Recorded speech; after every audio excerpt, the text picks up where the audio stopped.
folks, I'm ready.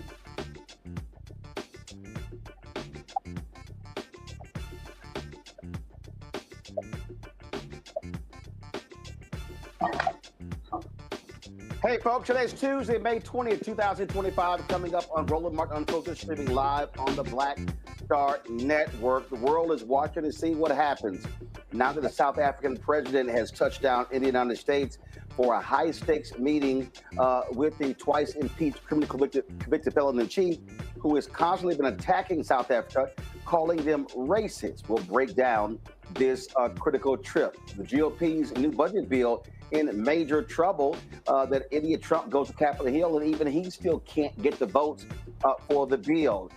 In New Jersey, Mayor Ras Baraka has had charges dropped against him by federal officials, but they still are pursuing another CBC member from New Jersey. We'll tell you about that. Also, folks, tonight's Marketplace, we're unveiling our shopping site. We'll be talking to Jessica Taylor, founder of Ezra Coffee. And so lots to talk about with her as well. Folks, here's a lot of stuff we're about to deal with. It's time to bring the funk on Roland Martin Unfiltered on the Black Star Network. Let's go. Whatever the miss, he's on it. Whatever it is, he's got the scoop, the fact, the find. And when it breaks, he's right on time and it's rolling. Best believe he's knowing. Putting it down from sports to news to politics. With entertainment just for kicks, he's rolling. It's on go, roll, y'all. It's Roland Martin, yeah. Rolling with Roland now. He's funk, he's fresh, he's real, the best, you know he's Roland Martin now.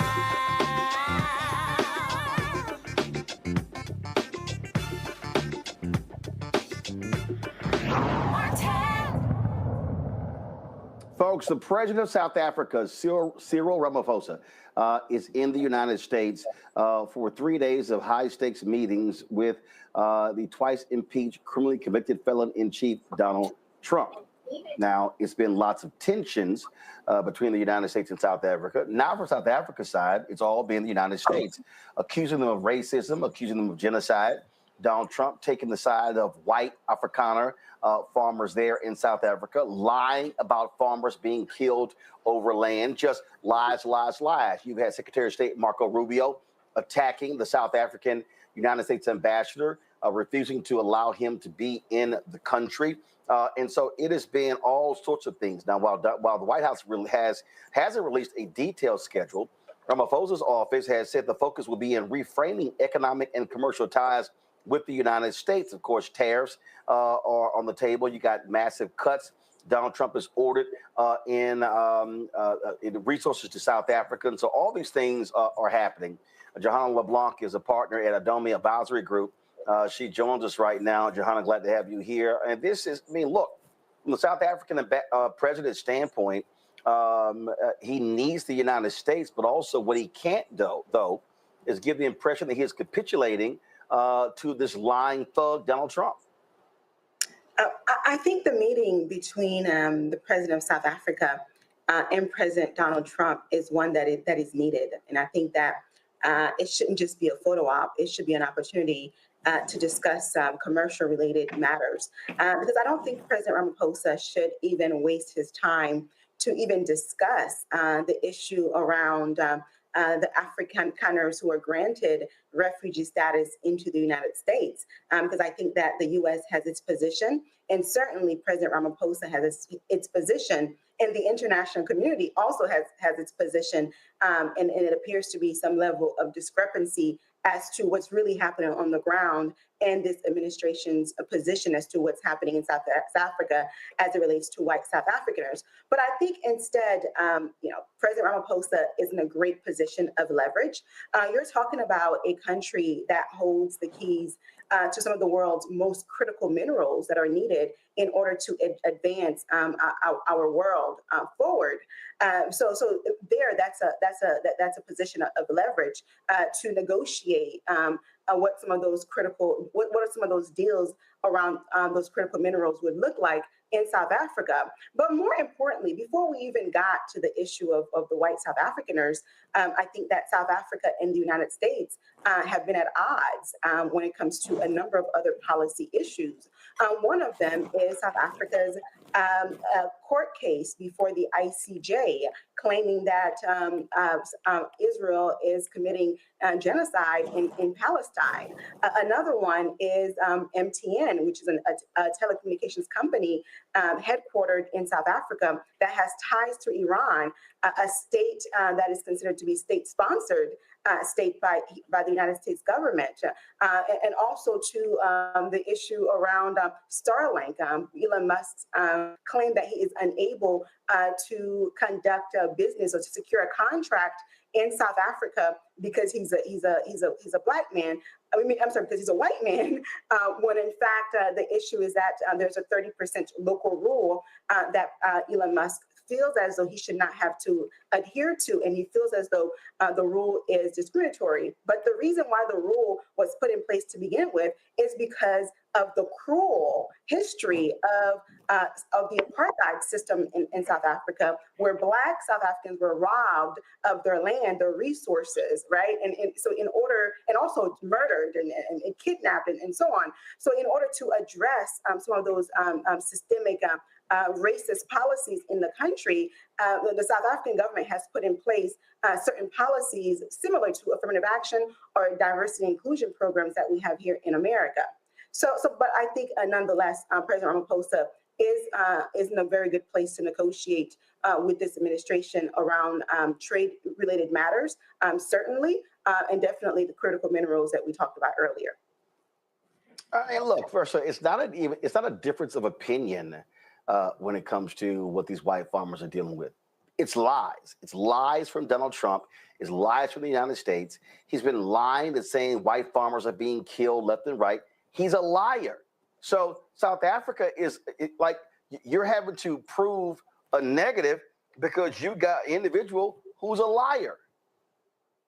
Yeah, but I think that this administration's position on this matter is not going to change, irrespective of what President Ramaphosa presents to the government, to the Trump administration. So I think that for the sake of diplomacy, it is best that President Ramaphosa does focus on trade-related matters that will bring about even better economic conditions to the people of South Africa, and also to make sure that the conversation is one that is productive and one that will respect South Africa's sovereignty. And certainly South Africa's domestic policies and definitely South Africa's rule of law in the country. Because, when you are a head of state and you are able to meet with your counterpart, right, there are a number of things on the table that could be discussed. But you really have to sit down and assess to see which discussions are even worth having, right? And I think this one about the white South Africaners is one that is not a necessary conversation for President Ramaphosa to have with President Trump. Now, will President Trump bring it up? Possibly. I don't know. Yes. Come on, John. He's going to bring it up. Let's not. He's going to bring it up. That's gonna happen. Well, one thing I will say is that we saw what happened between the meeting, during the meeting between Zelensky and President Trump a couple months ago. And I'll tell you this, Roland, the whole world has been watching, has been waiting in anticipation of this meeting between these two leaders, because they're wondering, will there be another showdown between the two leaders? So everyone is watching in anticipation. But one thing I can tell you is that I've been in rooms with President Ramaphosa.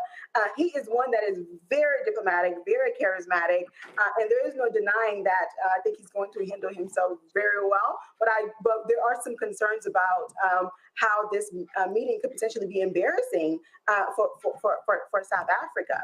So we all here are anticipating this meeting. You can bank on Donald Trump will do all he can to embarrass South Africa. Just go ahead and write it down. It's etched in stone. Johanna, I appreciate it. Thanks a lot. Thank you, Roland.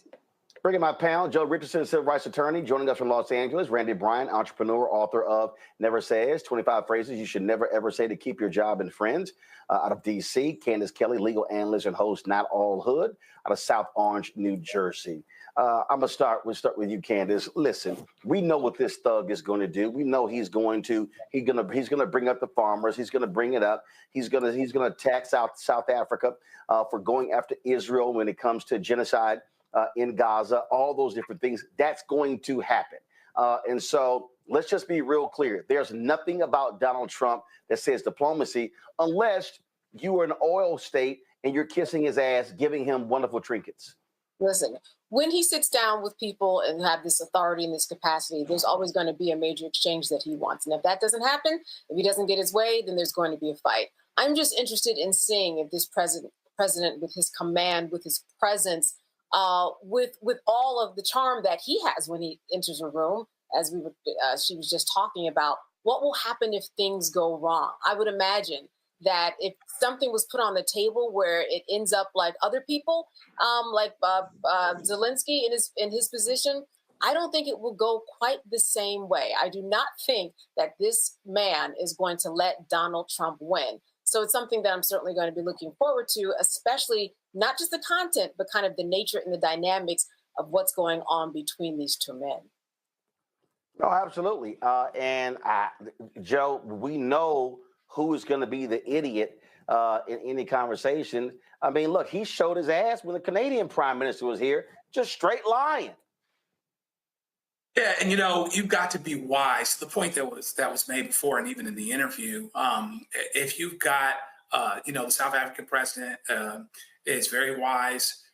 He understands where he sits, and he probably understands what would benefit America that South Africa actually has and can do. And so my sense is that he's going to do what he can to get to the point. He'll make the points that he needs to, for sure, but also at the same time, give Donald Trump the potential to make a deal. See, because here's the thing about Donald Trump. Donald Trump will talk all day long about making a deal, and he wants to make a deal, but it's an artificial finish line in that it's not always a good deal. Okay. And so I think that the South African president will probably think about a couple of things. First of all, the deal that he may want that may benefit his people, and also saving face with his own people. Zelensky was saving face and continuing to have the support of his own people, which is why he had to do things the way he had to do them. And so my sense is the South African president will think of the same thing. Donald Trump may find, to the point made, that he's a little bit different than Zelensky in some ways. But the question is how far we get, or how much we have to go through, and how much stuff we have to muddle through until they get to the point where they actually have a productive and useful conversation. South African president will be there for it, to have it, right? But he's got common sense, and he might be smarter. I think he's smarter, than our president, which you have to be anyway. And so he, I'm certain, has a good idea what his goals are for him and his country, and he'll do what he needs to do to get there. Randy? And the South African president does know what his goals are, as Joe was saying, but he also now he's very aware of Trump's personality. He has seen how he's engaged with other world leaders. So I would think that he's coming in prepared for the dance that he will have to do with Trump. He knows that Trump will try to present a story that we know is not true, and show that his country is different than he knows his country to be. I think that he will actually stand up and tell the truth about what is actually happening in South Africa. They fought very hard to get rid of apartheid, although it's only been, since early 1990s. And they don't want it to seem as if now there is this actual reverse racism happening that Trump is trying to suggest. So it's going to be interesting. Well, first of all, we all know that this notion of reverse racism is BS, Candace. Elon Musk wants to act like, oh my God, they're discriminating against me because I'm white. I mean, his whining is just really pathetic. And what white people like Elon Musk don't want to own up to, they don't want to own up to that the racist in South Africa wants to still control everything. And the ANC is like, no, y'all are going to have to sit here. We had to endure apartheid for so long. yeah, this is the remedy because of your racism, of your mothers and fathers and aunts and uncles stealing this country from black people. Well, listen, Roland, it's the same argument that we're making here over in the United States of America. We need to right the wrongs and kind of push through a system that where everybody, once they take part, it ends up unfairly to those who it kind of, falls upon. So this is the exact same thing that we are seeing. Groups of people trying to change history, and then the Black South Africans coming in and saying, no, you need to understand what it is. It's a learning process, and it's something that people, when they try to change history, they're going to get more pushback. They're going to get more pushback from groups. They're going to hear more about that. The same thing that is going on in the United States is going on in South Africa. Interestingly enough, history similar, outcome similar, how we are trying to recover is similar too. So it's no surprise about where this is going to go. I think what's very interesting is that we are finding ourselves in the same position with, again, similar passive history and racism, and how we have to continue to turn our wheels and go out of our way to correct what somebody else has done. So it will be very interesting to see how this meeting turns out. But Joe, the difference is white people run this country, black people control South Africa, the political apparatus in South Africa. Yeah, the political apparatus is different for sure, no doubt about that. And because the political apparatus is different, they can move toward equity, which ought to be a shared goal, which is a worthy goal, which is a morally correct goal, and they can do that. The other thing that I think I would say that Donald Trump has to be scared of is even more, he might not be so worried, interestingly, he might not be so worried about having an argument with a black man that's smarter than him, right? Because you don't have to be smarter as a black man to have certain people look at you and judge you to be inferior based on, despite the fact you look at the Trump and the Trump administration and you see competence issues everywhere. You see what they perplex or purport to be DEI. That's actually the DEI as they define it. You see that. But what I don't think he wants to do is I don't think he wants to have an argument and a back and forth with the white Afrikaners themselves, right? There are people in that country that are saying, no, Donald Trump, you're wrong. That's not what's happening here, okay? And so if you're having an argument with a bunch of folks that look like Elon Musk, now you have a little bit of a different situation. You're not going to just be able to put a quote black face, a quote DEI face, a quote minority face on this whole thing. And now it is consistent with and helps your narrative back in the States. The reason why he's doing this is that it helps his narrative here, but it doesn't help his narrative here if people there that are white and that look like him are speaking against it. So he has to be really careful about that. Well, I really do hope, Randy, that the South African president does not hold back and will not tolerate having this idiot try to embarrass him on the international stage. I don't think that we are going to be disappointed. Like I said earlier, I think that he is prepared. He understands that, generally worldwide, there are some white people who are having temper tantrums just because we are trying to make things right. Like that's what DEI was about. I love the quote that always says that for people who are accustomed to privilege, equality feels like oppression. And so because we're trying to right the wrongs of the past and make things equal here in America and in South Africa, you have some people like Donald Trump claiming that others are being oppressed, which that's not what's happening at all. And I believe the president of South Africa is going to make that quite clear. And this is the president of South Africa, actually at the UN. Good to see you. Are you well? Good to see you, Mr. President. What are you most looking forward in terms of making a deal with President Trump? Oh, we get a handshake there? Yes, we get a handshake. Yes, Mr. President. And how are you ready for the handshake with Trump? What's going to be your icebreaker? Well, we're always ready. We're hoping to have really good discussions with President Trump and his fellow government colleagues.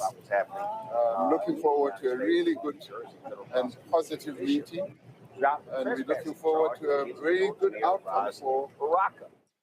You might remember he was arrested earlier this month outside the Delaney Hall ICE facility while standing alongside members of Congress. They were there to inspect the place and raise alarms about how detainees, many of them immigrants of color, are being treated.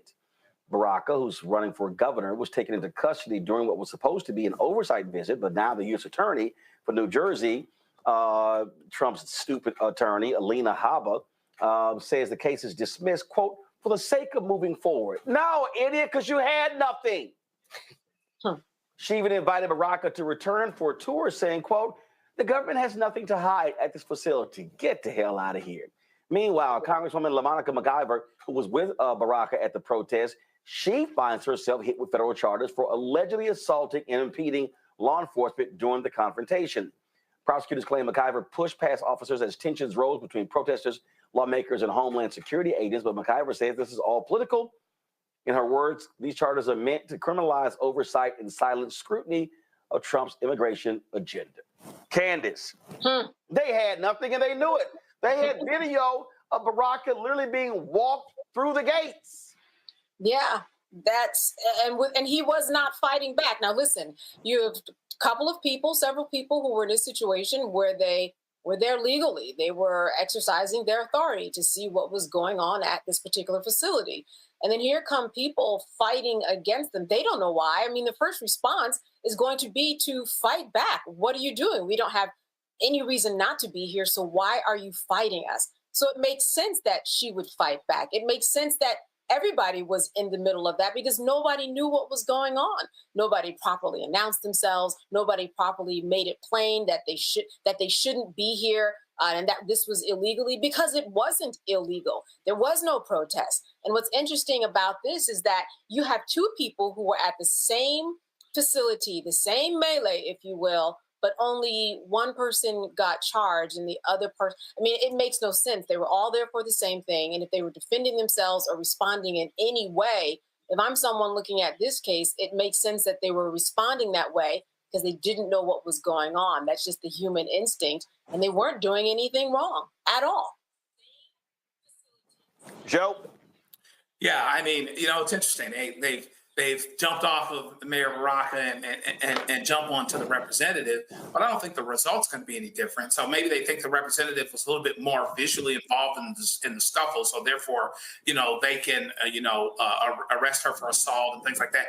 You know, sometimes you have to, when you are administering justice, when you are a prosecutor, you making that decision, you have to decide what makes sense as it pertains to protecting the public. This is not protecting the public. This is not serving the public. This is not going to do anything other than what they wanted to do. They wanted to intimidate and to stifle oversight, checking on, our government officials that are supposed to be serving us, that are supposed to be doing right by us, and therefore hopefully keeping it from happening so that everybody sees, looks through the window and says, I don't want that to be me. But I think with the representative here, they've chosen the wrong one. I think the representative will go all the way to the hill. And I don't think that there'll be a jury of their peers that will actually convict her under these circumstances. There's gray area at best here. All they're doing is providing oversight. And then there's a scuffle and people have natural instincts related to that. But a criminal case, this is not public service. This is not protecting and serving the public and administering justice. This is not. And I believe that that'll come out in the wash. Well, we know these people are idiots, Randy. They've proven that time and time again. Well, and they've also proven that they have no respect for the Constitution. I mean, it is our First Amendment right to protest. And as we're seeing on college campuses and in front of buildings all over this country, as soon as somebody protests, particularly somebody Black or of color, protests something that they are for, they use the police as their personal security guards. They're using, the Justice Department to go after people that they don't like or that are going against their dogma. And that was not what it was meant to be. Well, we know who are idiots, and that's anybody associated with Donald Trump. All right, y'all. Got to go to a quick break. We come back. Now these same idiots are trying to investigate the mayor of Chicago. because he talked about hiring black people. Yeah, I got something to say about that. You're watching Roland Martin Unfiltered on the Black Star Network. This week on A Balanced Life, we are talking about the many women and female role models that play an integral role in our lives, from helping to boost our self-esteem to checking us when we get out of line. These women deserve their flowers for helping us to become who we are today. The women in my lives who have just impacted me so much have challenged me. They're women who made me want to live right and love right. That's all next on A Balanced Life here on Black Star Network. Hello, we're the Critter Fixers. I'm Dr. Bernard Hodges. And I'm Dr. Terrence Ferguson. And you're tuned in to Roland Martin Unfiltered.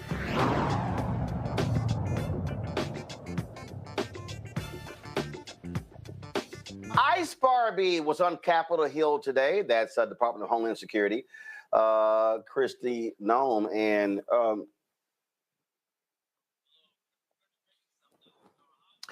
I really try my best not to call somebody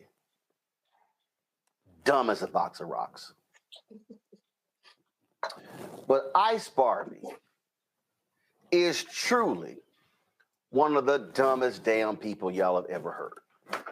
Listen to her being questioned and to define habeas corpus. It truly is remarkably hilarious. Just don't fall to your shit laughing. So, Secretary Nome, what is habeas corpus? Well, habeas corpus is a constitutional right that the president has to be able to remove people from this country and suspend their right to. Let me stop you, ma'am. Suspend their habeas right corpus, excuse me, that's incorrect. President habeas Lincoln corpus, used it. Excuse me. Habeas corpus is the legal principle that requires that the government provide a public reason for detaining and imprisoning people. If not for that protection, the government could simply arrest people, including American citizens, and hold them indefinitely for no reason. Habeas corpus is the foundational right that separates free societies like America from police states like North Korea. As a senator from the Live Free or Die state, this matters a lot to me and my constituents and to all Americans. So, Secretary Nome, do you support the core protection that habeas corpus provides, that the government must provide a public reason in order to detain and imprison someone? Yeah, I support habeas corpus. I also recognize that the president of the United States has the authority under the Constitution to decide if it should be suspended or not. It has never Let us be clear, though, it has never been done. It has never been done without approval of Congress. Even Abraham Lincoln got retroactive approval from Congress. What? So, come on. Lord have mercy, Joe. How dumb is this child? It kind of reminds me of years ago. I don't know if you guys remember this, but when Trump was first in office, he was, appointing all these puppies to the federal bench, and they found one that didn't know what a default was, didn't understand any of the basic litigation things, have never tried a case, et cetera, which doesn't have to be a sin, but most people that haven't tried cases aren't getting appointed to be on the court. So what it reminds you, fast forward, you got the head of Homeland Security who actually deals with a lot of issues related to people being potentially incarcerated, et cetera, where habeas corpus would seem to be something relevant that you'd want to know about. And you also need to know the significance of what you're saying when you're actually trying to suspend it. You've got Stephen Miller talking all day long about, well, we're talking about suspending it. Well, the reason he wants to suspend it is because it grants rights to people and makes it harder for them to get to their goal of 1 million or so people being deported this year. It's not happening quick enough. It's not happening fast enough. And so,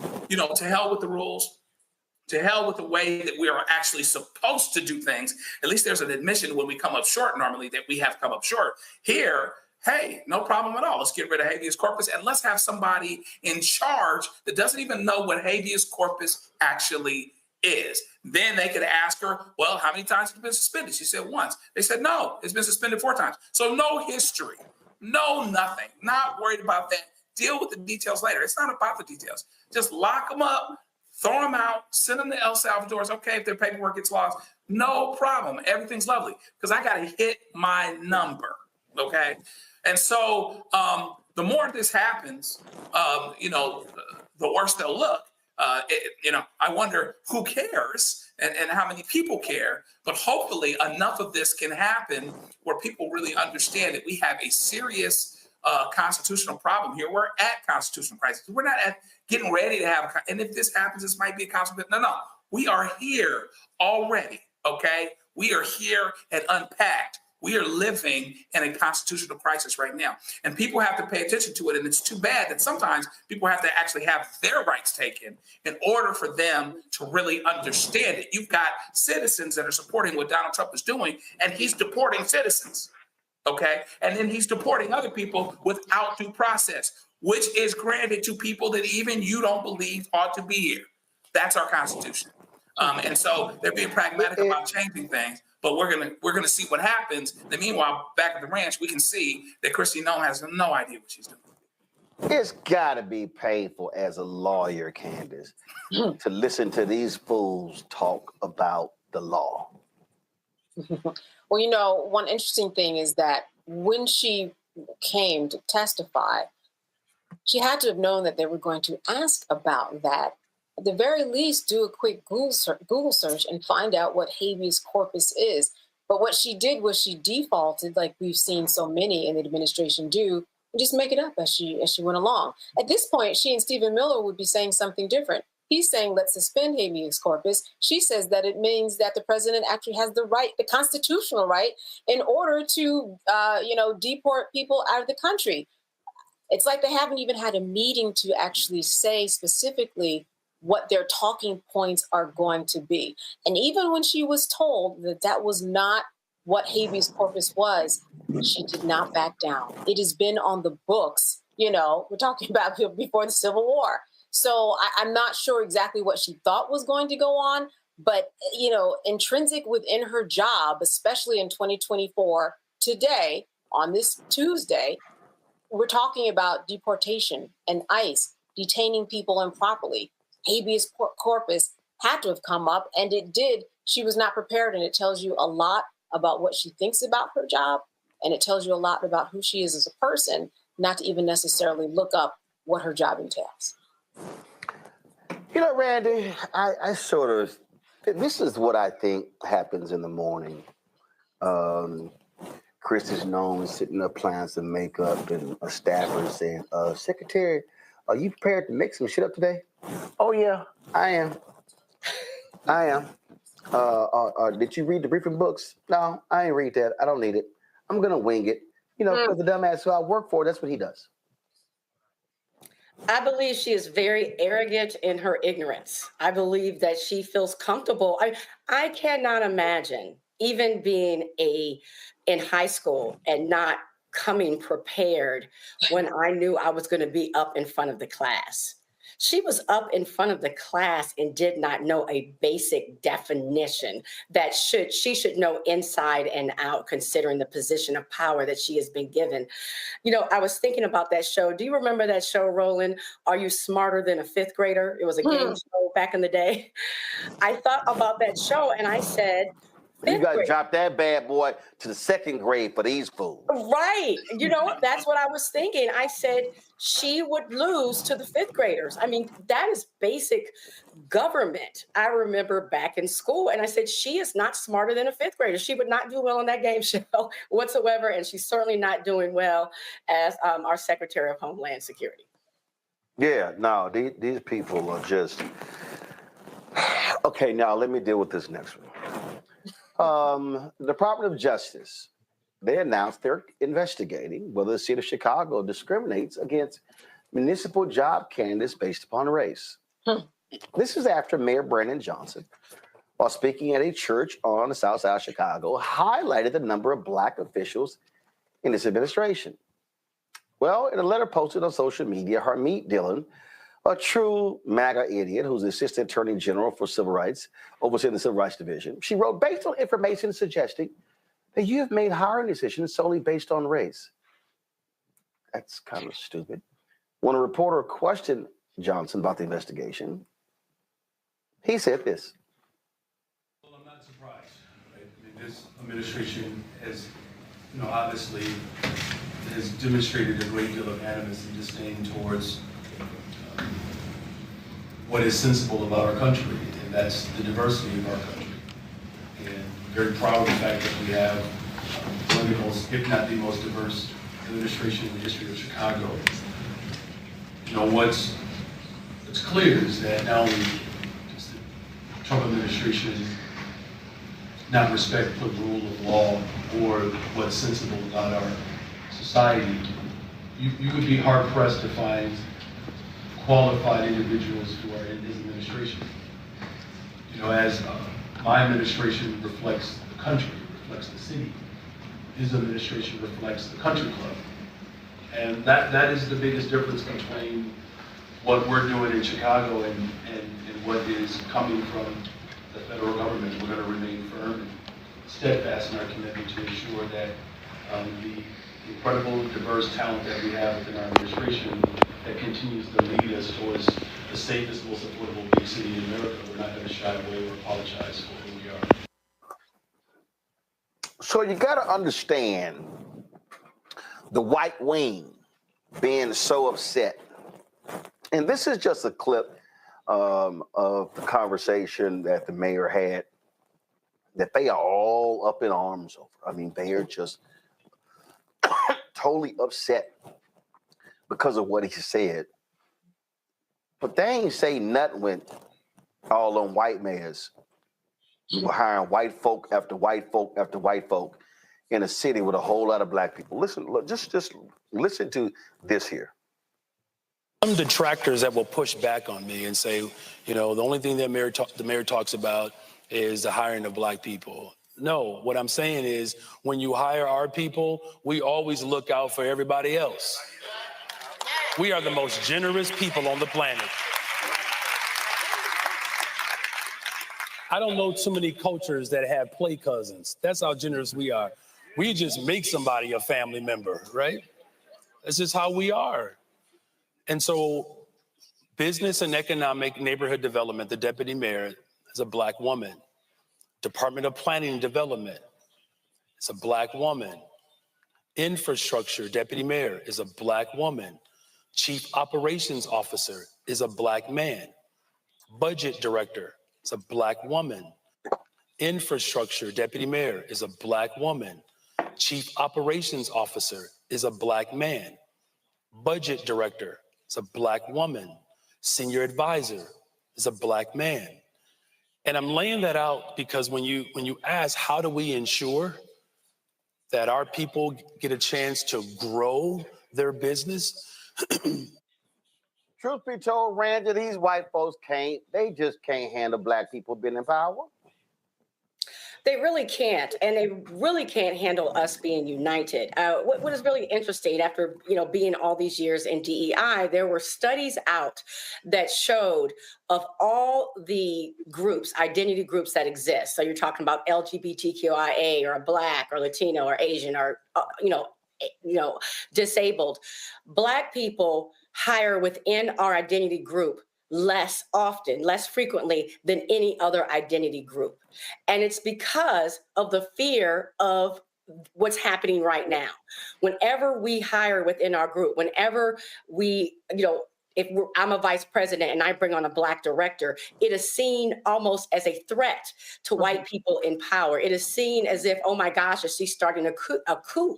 So black people have actually strayed away from doing it. They've held back from doing it because it creates fear in others. And so we have not typically looked out for each other as much as other groups, identity groups have. And this has been proven study after study. And you see what's happening now when he's pointing out that I am creating an administration that is diverse as Chicago is, that is representative of our great city, they're saying, oh, there must be something wrong, again, trying to call out reverse racism. And we know that's a lie. It is a catcall to create fear anytime we become united, anytime we try to create an equal system. It's very common what's happening right now, and it's unfortunate.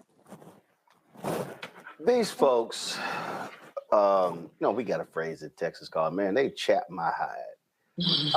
And these white nationalists, white supremacists, Joe, all they do is, oh my God, so white people are just under siege. This is why I wrote my book, White Fear. But I predicted all of this here. And this is the Republican Party. They literally think that white people are just so downtrodden and they just have it rough. Right. Yeah. I mean, it's amazing kind of what you see going on. We go back. We weren't too far. When I was in law school, we weren't too far off of Harold Washington's days in Chicago. And all of the doors that were opened up by that time. And you look at what's happened with other Black mayors over the year. I grew up with Tom Bradley, and then there were others, David Dinkins in 1989, et cetera. Then anytime you open the doors for other Black folks, and to Randy's point, Black folks have to be diverse and bridge build. First of all, to get elected. Black folks don't usually get elected just by being elected by other Black folks. Not even just from a number standpoint, but sometimes from a money standpoint as well. So we have to bridge build to make it anyway. And that's what we do in corporations every day. That's what we do in our jobs every day. That's what we do in schools every day, et cetera.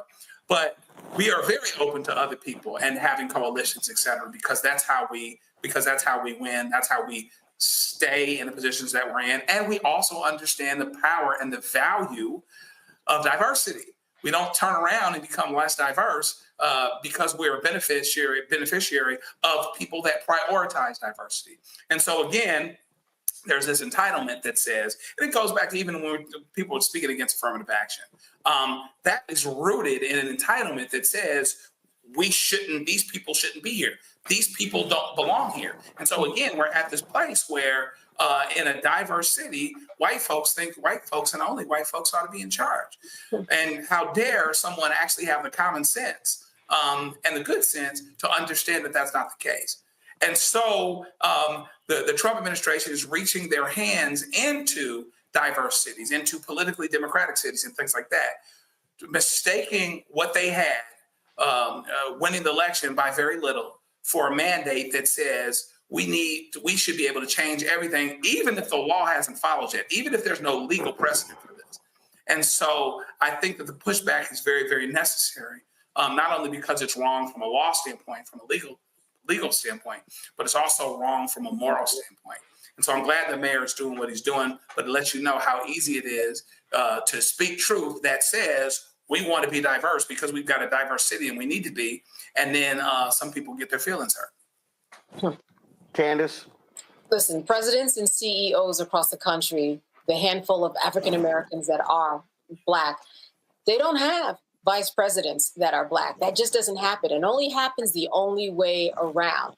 And it is because of the fact that too much concentrated power makes white people feel very, very uncomfortable. And that's what we're seeing. The other point I want to make is that when we look at Title VII, there are some areas that it does not apply to, like religious institutions and political appointments. So if these are exclusively political appointments, Title VII actually does not apply to them in terms of barring someone because of race and gender and things of that nature. So I'd be very interested to see how this turns out, because these political appointments are something that Title VII is not an umbrella for. And finally, they let out numbers in terms of how many people they do have that are Black, white, Asian, and it pretty much would satisfy any white person across the country in terms of looking at how it's pretty much equally distributed. Does it have to be that way? No, but that is generally how African Americans. No, Candace, these white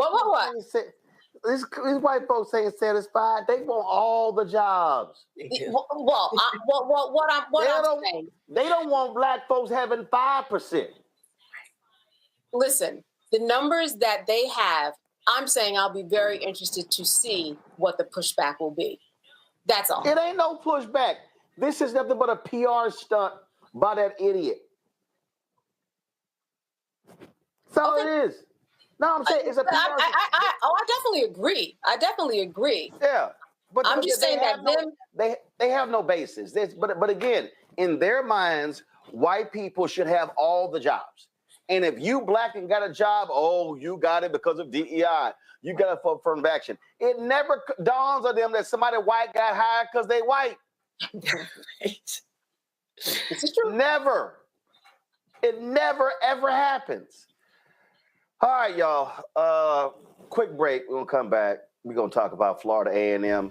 Man, they still catching heat. This time, Democrat leader Hakeem Jeffries hits the selection of a grossly unqualified black woman as their president. And again, I don't care if she's MAGA. I don't care if she's a Republican. Her resume sucks to be a university president. You're watching Roland Martin Unfiltered, the Black Star Network. Support the work that we do. Join our Bring the Funk fan club. The goal is to get 20,000 of our fans contributing on average $50 each a year. $4.19 a month, 13 cents a day. If you want to support the work that we do, please do so by contributing via Cash App. Use a Stripe QR code. You want to make a donation via Cash App. This is the number information right here. You can also use that QR code, Stripe QR code, for the purpose of credit card donations as well. If you want to send a check or money order, make it payable to Roland Martin Unfiltered, P.O. Box 57196, Washington, D.C., 20037-0196. PayPal, R. Martin Unfiltered, Venmo, RM Unfiltered, Zelle, Roland at RolandSMartin.com, Roland at RolandMartinUnfiltered.com. Back in a moment.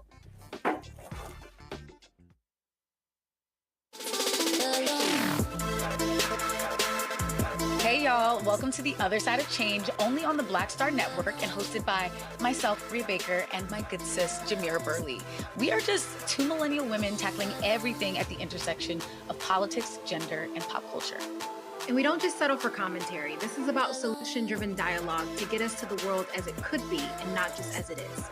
Watch us on the Black Star Network, so tune in to The Other Side of Change.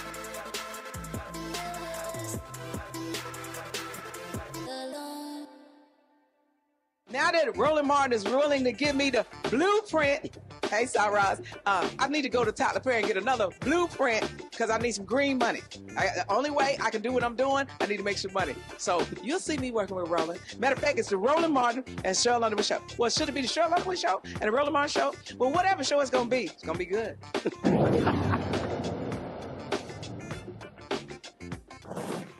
Folks, Florida A&M University's decision to select a telecom lobbyist and former chair of Florida's Board of Education who lacks any experience in higher education as its 13th president has reached Capitol Hill. During Monday's news briefing, Democratic leader Congressman Hakeem Jeffries was asked about the controversial choice and her ties to Project 2025.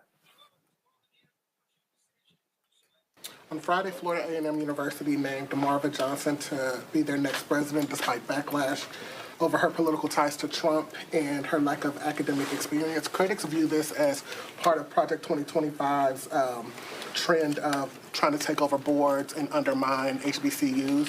You've mentioned that Republicans lied about Project 2025. Do you view the takeover of HBCUs as part of that campaign to undermine HBCUs? And as someone who's supportive of HBCUs, what's your message to students out there who are concerned about the leadership that are being installed at these institutions? Well, this particular individual appears deeply unqualified and unprepared to carry out the mission of Florida A&M University.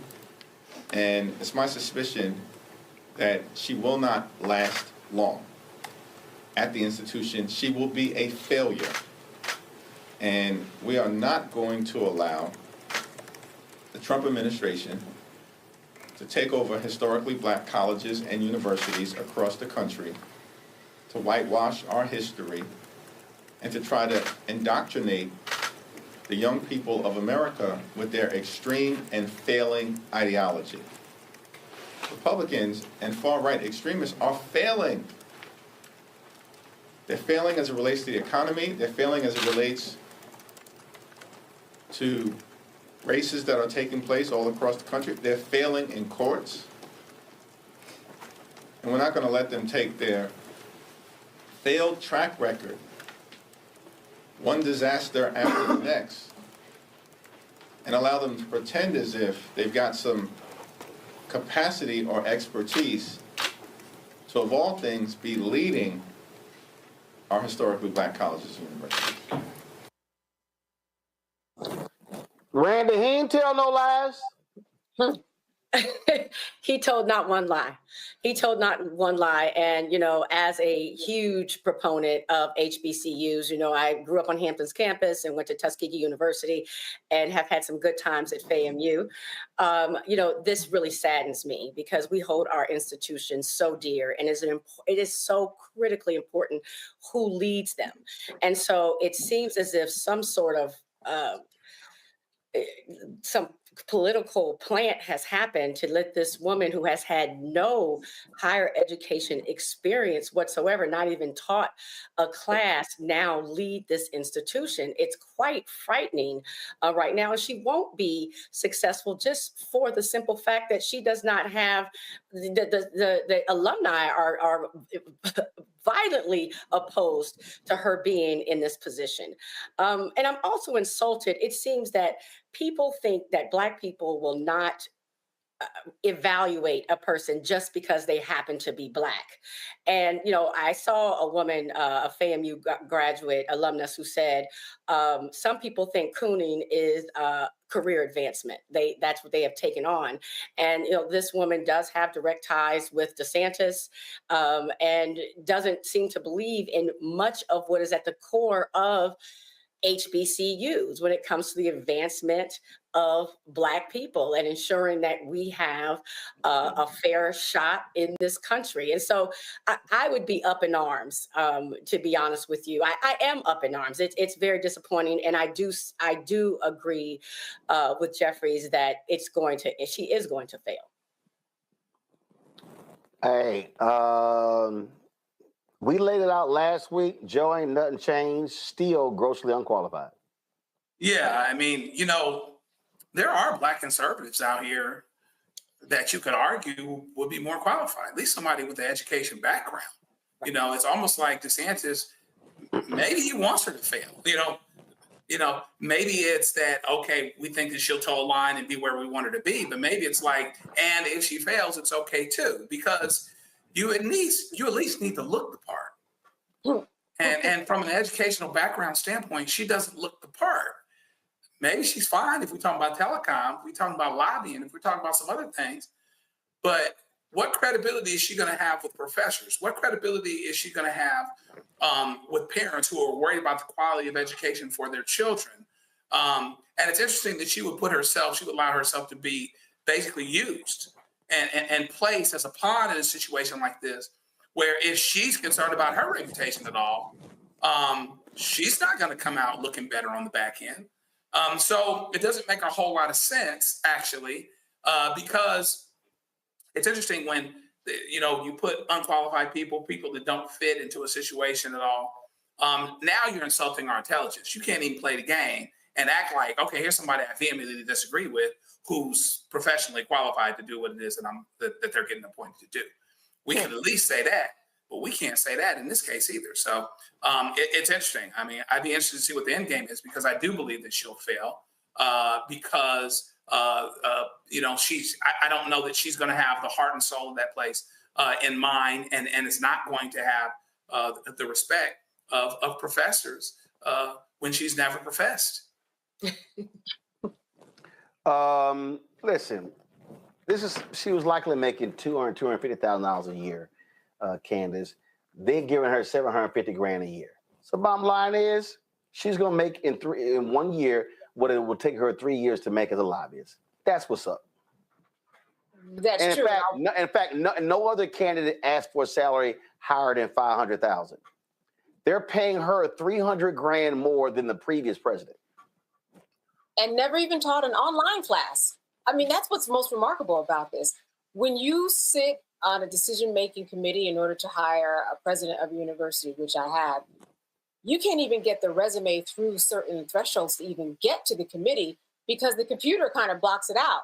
You have to have certain qualifications in order to do what you are supposed to do. I know when I was hired, I had a Juris Doctorate. They were like, yeah, but that's not a PhD. I was like, but it's the doctorate. I mean, they are very, very specific in academia. Here's what I think is going to happen. I don't think she's even going to have a year to prove herself. We're in the summer now, so the students aren't on campus. Things aren't as active, but you have a lot of people who are going to raise up. If it's not going to be the alumni, it's going to be the students. When they get back on campus, they're going to be planning to get her out. She's not going to be able to do anything if she doesn't have the support, like we already said. There is no way. All presidents do is trickle down and ask for support in order to do what they need to do coming up top. She doesn't have it. There will probably be protests. There's probably going to be a backlash, outcries. The students just happen not to be there right now. She is not even going to finish before the end of the year. Watch. There's no way. There's no way you can get anything done without having the support. There's just no way. Yeah, that's what's up. It's illogical, but so be it. And I say to the students, faculty, staff, to the alumni, hey, make it clear. If we don't like you, we ain't got to love you. And we ain't got to cut a check. So we'll see what happens, Florida A&M. Quick break. We come back. We're going to introduce folks a shopping channel, Black-owned products, and we'll talk to a coffee owner who is a part of that as well. That's next right here, Roland Martin Unfiltered on the Black Star Network. What's up, y'all? Look, Fanbase is more than a platform. It's a movement to empower creators, offering a unique opportunity for everyday people to invest in Black-owned tech, infrastructure, and help shape the future of social media. Investing in technology is essential for creating long-term wealth and influence in the digital age. The Black community must not only consume tech, we must own it. Discover how equity crowdfunding can serve as a powerful tool for funding Black businesses, allowing entrepreneurs to raise capital directly through their community through the Jobs Act.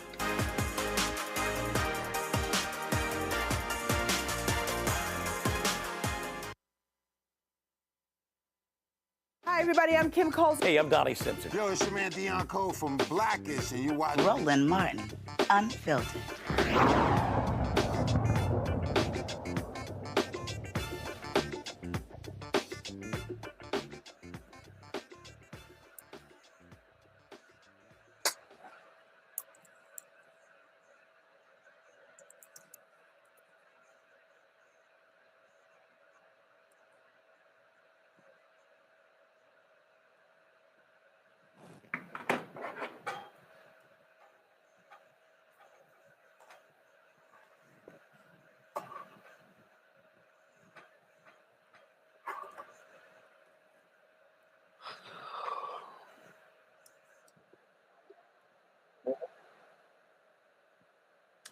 All right, folks. The trial of Sean Diddy Combs continue in New York City today, and Candace Kelly, tell us what happened. As always, a lot happened. It's never not explosive. That's the thing about this trial.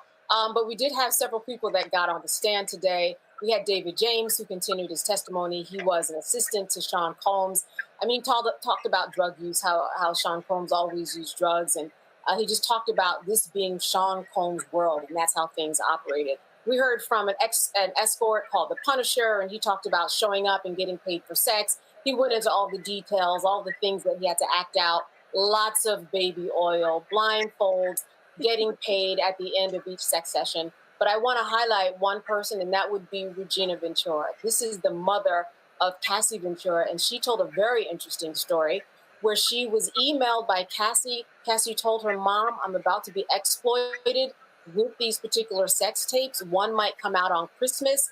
And certainly her mom panicked. And they started working towards a plan to try to get her out or move her through this. But she knew about this. And at one point, Sean Combs told her mother and father, I'm going to need $20,000 from you. I'm going to need that wired. Her parents took out a loan against their home, wired it to him. He said if she's going to be seeing other people, which he thought she was at that point, I believe Kid Cudi, well, then I need to recoup the investment that I've put in her.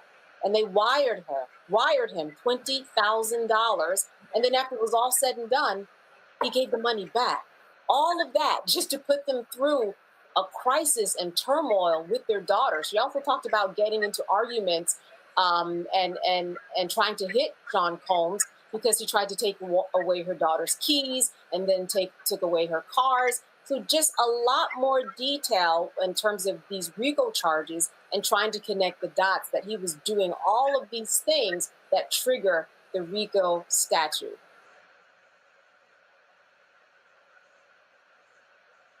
Well, that Kiers, again, it's just more outlandish every single day when the testimony comes out. So, Candace, we appreciate you breaking it down for us. All right, folks, time for Marketplace.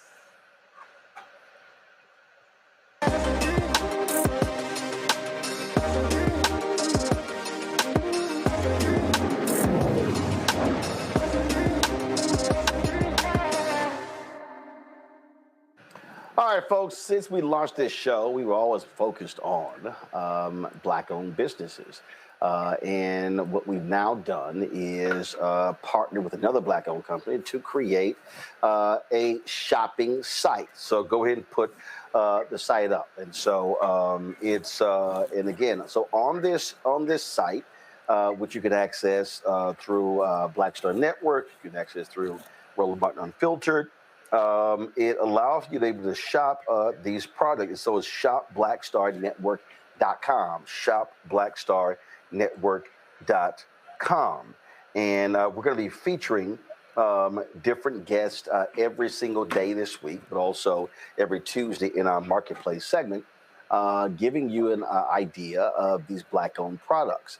We see what's happening with Target, these other companies ending their DEI efforts, not supporting Black-owned businesses. And so this is a way where you can actually support them directly. Well, a former educator turned her passion into purpose by launching a company that combines her two loves, teaching and coffee. Ezra Coffee is a premium brand where every blend tells a Black story. From 64th and Tulsa to Lord Baldwin, Jessica Taylor merged her love of coffee with her passion for empowering young people to finish college. For many young adults, financial woes put their degree completion at risk. Well, Jessica found a way to build a business and break financial barriers for students. She joins us right now. Jessica, how you doing? I'm well. How are you? And thank you for having me. So, look, we know people drink coffee. And so why did you choose this avenue to go in? Yeah. So I grew up enjoying coffee with my siblings. So we started drinking coffee about 7 years old. We were dropped off at my grandparents' house. Oh, hell. Y'all probably have been ADHD from the beginning. Look, I understand my grandparents drink coffee every day. So I think I probably stopped at about 9. Praise the Lord. I ain't had coffee since. But I know exactly what you're talking about. They drank coffee. We drank coffee. Right. So you can imagine when we got back to Atlanta after summer break, my mom was like, what are these kids doing drinking coffee? So she calls my grandparents and it's a whole uproar. However, fast forward, I started traveling, noticed that coffee tastes different in different places. And so during my sister, she suffers from lactose intolerance, which is what 64% of the community suffers from, with the largest group being Black and brown people. So she can't have any milk in her coffee. She also has a soy and a nut allergy. So she can't do any of the other milk-based additives too. So we provide our mixed-based origins in which people can enjoy the taste of coffee with the boldness and low acidity without the bitterness of it as well. So all of our blends, we have an Ethiopian Sumatran, an Ethiopian Colombian, a Kenyan AA. We have a cognac flavored blend, candy yams, and all those different things as well too. And so when I started this, go ahead. Well, for folks who don't know, coffee was founded in Ethiopia. Correct. And it's the most exported item in the world as well, too. So when we think about that, I wanted to make sure we connected those things. So the one thing that we wanted to do within this coffee was we were founded in 2021. So this is the height of the pandemic, but it's also around the time where this erasure of Black history and critical race theory is going on. So I really wanted to combine that and also coffee, and where we're continuously telling the stories of Black people that are not rooted in adversity or slavery, but really kind of highlight the beauty of them. And so we have our 64th and Tulsa blend, which highlights the Civil Rights Act of 1964 in Tulsa, Black Wall Street. And we also have our Lord Baldwin, which honors Audre Lorde and James Baldwin. And then all of these blends tell the story of how these things came together on the back of the bags as well. So, when did you launch it? What year did you launch the business? Yeah, we launched February 2021. And so you're now celebrating 4 years. Yes. Talk about how the business has grown, but also, you know, what issues did you face? Because starting a business is not easy at all. It's not easy. And we, like I said, we came during the height of the pandemic. So we launched February 7th, 2021.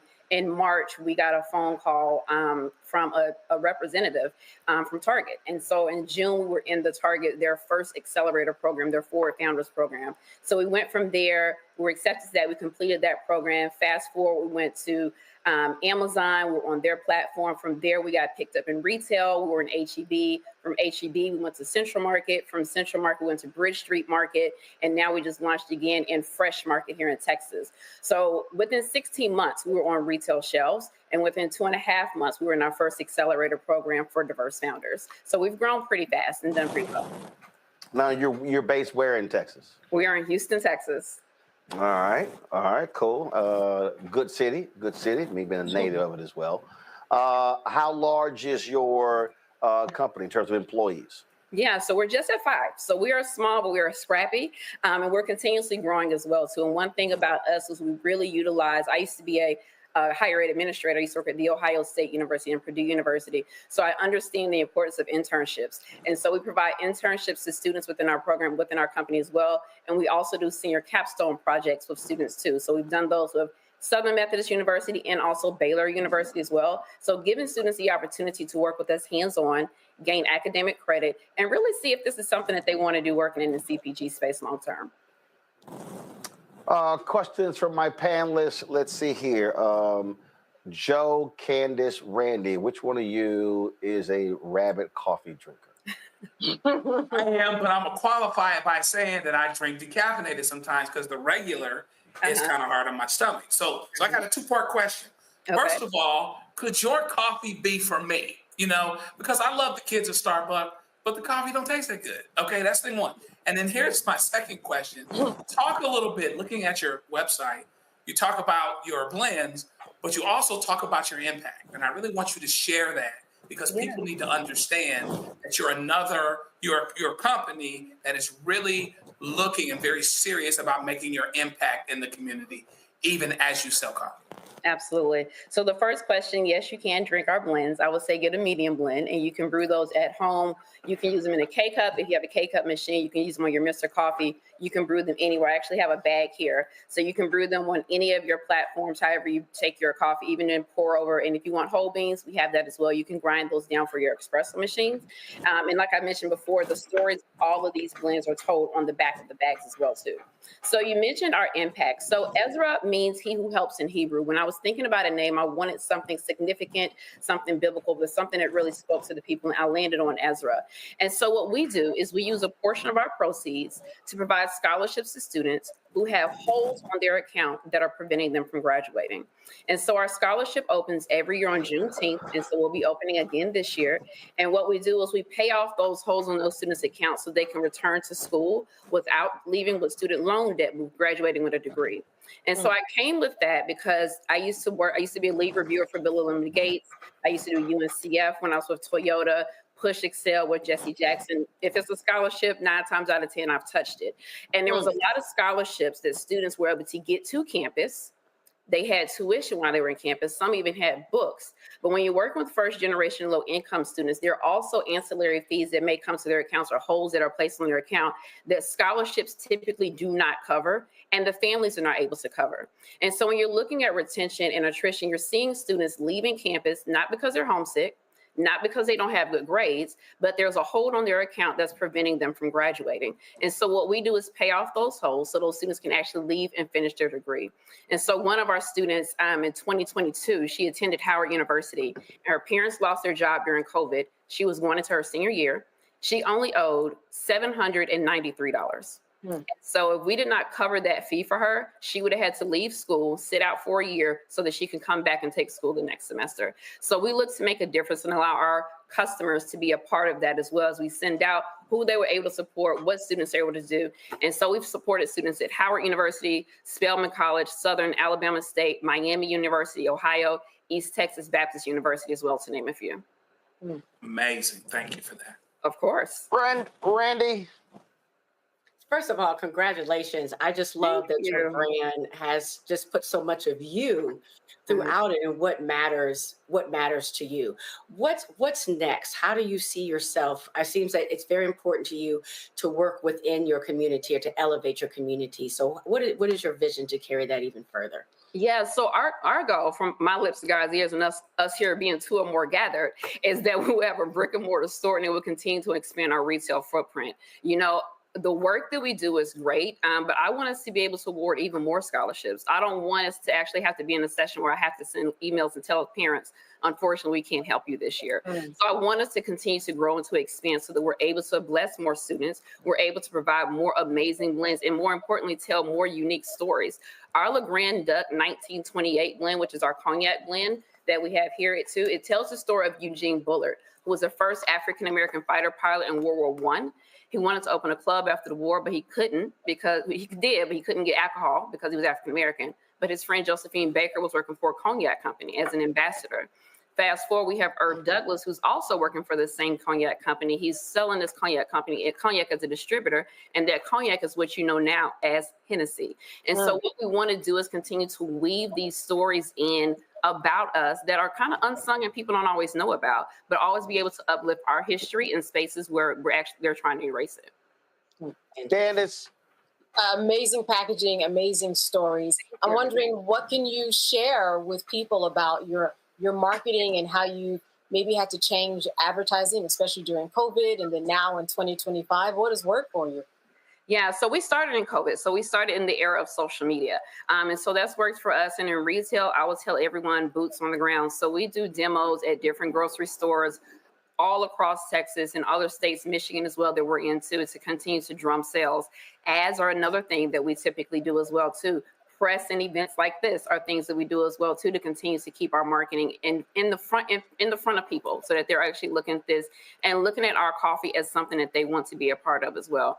And then we are the email kings. So we email our customers. We send out different recipes. Have you tried the candy yams blend this way? Have you tried the cognac blend with making an old fashioned? So we do all these different things so where we can stay top of mind, but also let people know. And then most importantly, engaging the students. We even did a voters drive. So during voting season, we pulled up on different campuses. We were at Texas Southern and a few other college campuses, handing out free coffee, regardless of your affiliation. We just want to make sure that you were registered to vote, and more importantly, that you were participating in early voting. I love it. Thank you. All right. So, folks, it's Ezra Coffee. Yes. So go to shopblackstarnetwork.com. Again, shopblackstarnetwork.com for you to get access to it. Again, on the website, you'll see there are a number of Black-owned brands that we are supporting in there. You'll see more of these interviews over the next days and several weeks.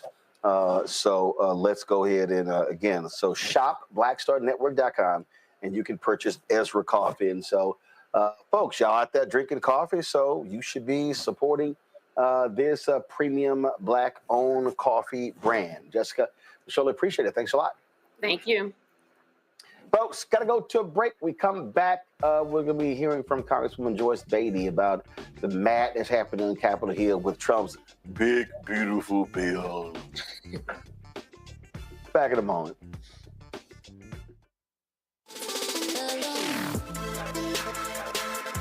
Hey y'all, welcome to The Other Side of Change, only on the Black Star Network and hosted by myself, Rhea Baker, and my good sis, Jamira Burley. We are just two millennial women tackling everything at the intersection of politics, gender, and pop culture. And we don't just settle for commentary. This is about solution-driven dialogue to get us to the world as it could be and not just as it is. Watch us on the Black Star Network, so tune in to The Other Side of Change.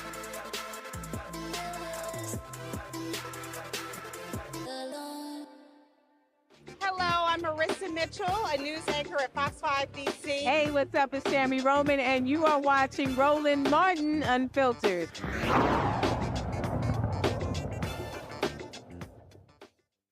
Well, the twice impeached, criminally convicted felon in chief went to Capitol Hill today to trumpet his big, beautiful bill, trying to pull Republicans together for this massive bill that will take an axe to the federal budget, but also deliver big tax breaks to millionaires and billionaires.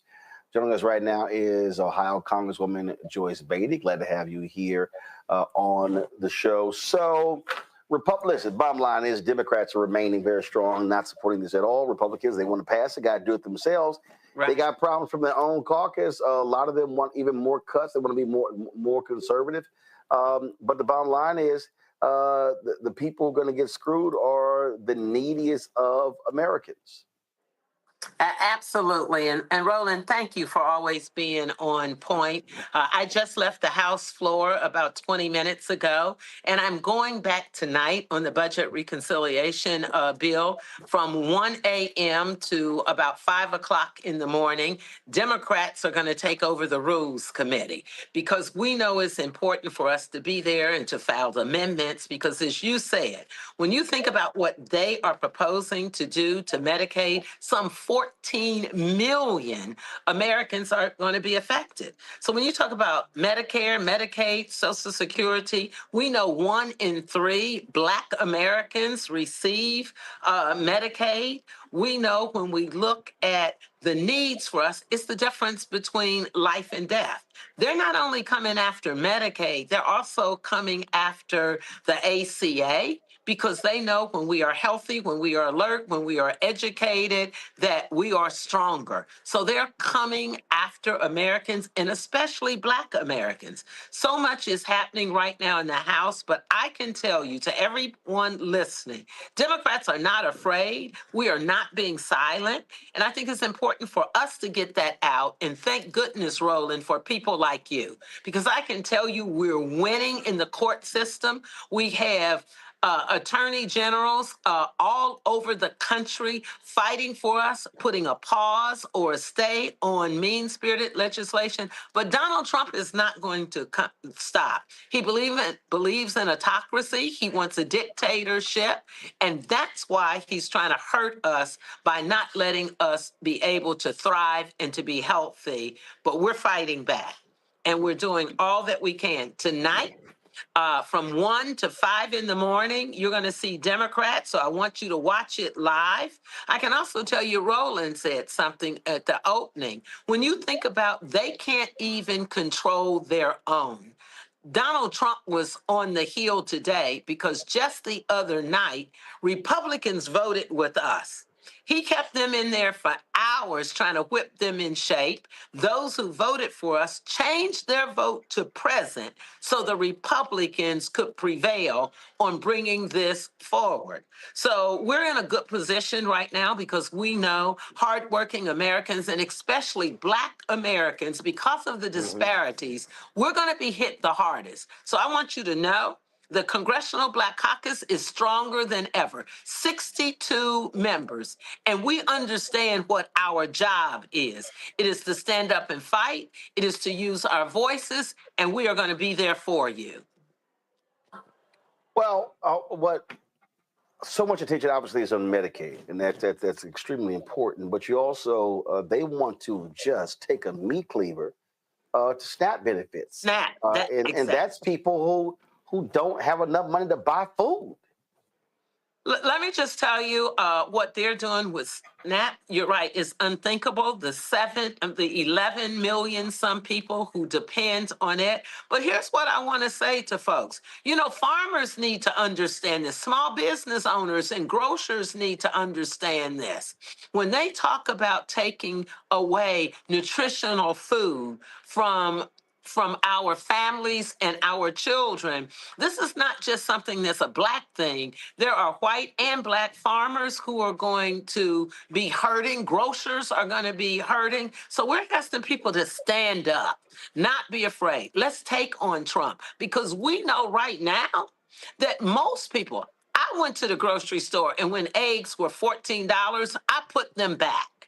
Living in a single house by myself and going to pick up a few items and it being hundreds of dollars, we understand this because this affects all of us. But we have a strong committee where SNAP falls under the jurisdiction of agriculture. And let me tell you, we have some of the baddest sisters in the Congressional Black Caucus who are on it. And I need people to know we are not giving up. We are fighting every day for the American people. And we understand our disparities and how we depend on the nutritional foods and what SNAP does for our children and our families. Questions from my panel. Candace, you're first. Can you get in a little bit more about what you were saying is going to happen at 1 a.m. to 5 p.m., at 5 a.m., I think you said? Yes. Tonight, our rules committee meets and they set the rules of the standards of what comes to the floor. So we have members of the Democratic caucus going to infiltrate the Rules Committee tonight with amendments. Like I have an amendment. And my amendment, if they're saying they're not going to cut Medicaid and SNAP and healthcare benefits, then let's put it in the bill. Let's say if you're going to give dollars and tax cuts to billionaires, then if you cut SNAP and Medicaid, then you can't honor your bill, because they're trying to say that they're not going to do this. And I want the American people to know they're lying. So from 1 o'clock, after the rules finishes with putting all of the amendments and the bills up, which will be, we figure, around 1 o'clock tonight, we're going to go in to address amendments to their bill. And we have so many people, Democrats, members of the Congressional Black Caucus, writing amendments that my time is not until 4:40 a.m. Wow. Thank you. And that is the power. This is relatively new, but we are as angry, pissed off as you all are. Today, we did 1 minute on SNAP and Medicaid and healthcare, brought photos of families. And I can tell you, we usually have 15 people who sign up to do the 1 minute. Today, a half an hour ago, I was number 39. Thank you. Randy. Are you having some luck with working with the sides, with Republicans trying to work with you? I would think that they recognize that many people in their states don't need these cuts too. I mean, they try to portray that we're the only ones who depend on Medicaid or depend on SNAP, whereas we know that 45% of the representatives, 45% of the people that use it are white. I mean, are you having some that are coming to, on the other side and trying to negotiate and work with you? Yes, we only need 4 Republicans to come inside with us. But here's something we're doing to push the envelope. We are being invited by state reps, by organizations to come into districts that Republicans hold the seats in. And we're holding town halls. And now Republican constituents are asking us to help them. Help me make sure that I get my Social Security check. Help me make sure that I am able to keep my Medicaid or Medicare. And so that is the hope we have, that we are putting pressure on them. And let me just tell you something. Elections have consequences. And so what our message also is to make sure that people go out and vote, because we're seeing what happens when people say, well, I don't like either one of the candidates, or I'm not going to vote, or I voted for Donald Trump because he was going to help me. Well, now you see what help you're not getting. Thank you, Congresswoman. You're welcome. Joe? Appreciate what you're doing, Congresswoman, and kind of building on what the last part of your answer, I wonder how you feel about the awareness of everyday citizens. What you're telling us is that the members of Congress are very aware, of course, and they're fighting like heck or whatever, to do the things that need to be done. You've got this thing going on tonight, but how do you feel about the awareness of everyday citizens and empowering them to say, get mad, stay involved, and never let there be a situation where you aren't fighting like heck along with us so that the things that need to get done can get done? How do you feel about awareness of everyday citizens of how devastating this would actually be? I am glad you asked that, and everybody knows that I speak truth to power. We didn't do as well as we should have in the last election about educating the people, having a message that we were going to meeting people where they were. And we've learned from that lesson because it's a painful one. So we're being honest. You have members saying we're pissed off, we're mad, this is affecting us. But we're doing more town halls. Our messaging is strong. And we're going back home because, as Tip O'Neill always said, that, it's at home where you're elected. And so we're getting our message out. We're speaking truth to power. We're giving them ammunition, information. We're keeping them abreast of what we're doing. And here's the other thing. We're challenging media to tell our stories. So having a Roland Martin, having you on a panel as guests, posing the questions to us and not letting up is another thing that's very helpful. We know for Black folks, because as the sister just said, with the disparities we have, that white folks also either benefit more than we do, or they're in this bucket with us. So when media is able to tell those stories, it helps us. All right, Congresswoman Joyce Beatty, we appreciate it. Thank you, Roland. Thank you for all that you do. We just had a Black-owned brand, coffee brand on Ezra Coffee. I saw that. So y'all, if you ain't going on until 4 o'clock, y'all might need to get some Black-owned coffee. So tell the sister, I'm getting ready to find out where I can get some Ezra coffee. It's real simple. Go to shopblackstarnetwork.com. It's right there. And so we have a new website. It's all Black-owned products. So go to shopblackstarnetwork.com because y'all going to be up all night. There you go. And it's going to be worth it. Thank you. Appreciate it. Thanks a lot.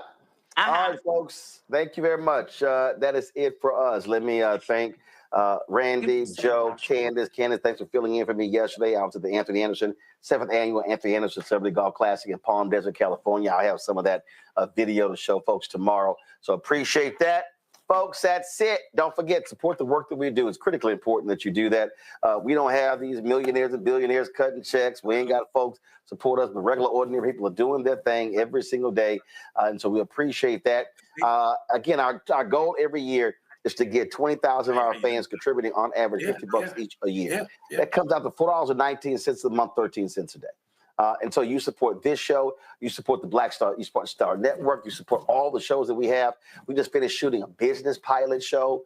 We're looking at a health show. So we're really trying to expand our offerings. So your support is critical. So that's why when you support, go to shopblackstarnetwork.com. Guess what? Resources that come from that come back into the show as well. And so do me a favor, contribute via Cash App by using the Stripe QR code. You see it right here. You can also use that QR code for credit cards. If you want to send a check or money order, make it payable to Roland Martin Unfiltered, P.O. Box 57196, Washington, D.C. 20037-0196. PayPal is R Martin Unfiltered, Venmo's RM Unfiltered, Zelle, Roland at RolandSMartin.com, Roland at RolandMartinUnfiltered.com. Be sure to download the Black Star Network app, Apple phone, Android phone, Apple TV, Android TV, Roku, Amazon Fire TV, Xbox One, Samsung Smart TV. Be sure to get a copy of my book, White Fear, How the Browning of America is Making White Folks Lose Their Minds, available at bookstores nationwide. Don't forget, folks, also get our Roland Martin Unfiltered Black Star Network swag. So if you want to get our T-shirts, our hats, all those different things, simply go to rolandmartin.creator-spring.com or to blackstarnetwork.com. As I said, go to shopblackstarnetwork.com and support all the Black-owned products we have on our website. And if you've got some suggestions, something that you know of, send us an email and we'll reach out to them.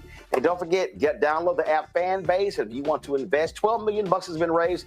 The goal is $17 million in this Series A crowd fund. Go to startengine.com/fanbase. Folks, that's it. I'll see y'all tomorrow right here, Roland Martin Unfiltered on the Black Star Network. Holla! Black Star Network is here. Oh, no punches! I'm real revolutionary right now. Thank you for being the voice of Black America. All momentum we have now, we have to keep keep this going. The video looks phenomenal. See, there's a difference between Black Star Network and Black-owned media and something like CNN. You can't be Black-owned media and be scared. It's time to